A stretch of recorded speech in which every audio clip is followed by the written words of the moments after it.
2 முயல்கள் அப்படிங்கிற கதையை பார்ப்போம். ஒரு அடர்ந்த காட்டில் 2 முயல்கள் நல்ல நண்பர்களாக இருந்துச்சாம். அந்த 2 முயல்களும் எல்லா வேலைகளையும் சரிசமமாக பிரித்து செய்யுங்களாம். அந்த 2 முயலும் பார்க்க நல்லா வெள்ளை வெள்ளேர்னு இருந்துச்சாம்.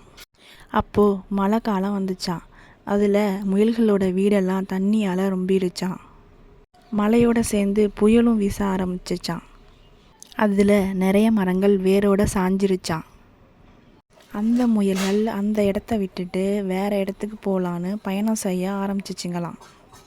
அந்த முயல்கள் இருந்த காட்டோட அடுத்த பகுதியை சேர்ந்துச்சிங்களாம்.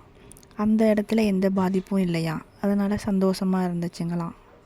அங்கே உள்ள மிருகங்களுக்கும் அந்த 2 முயல்களையும் ரொம்ப பிடிச்சி போச்சான். அந்த முயல்கள் அந்த மிருகங்களோட மகிழ்ச்சியாக தங்களுக்கு தேவையான எல்லாத்தையும் செஞ்சுக்கிட்டு நிம்மதியாக வாழ்ந்துச்சுங்களாம்.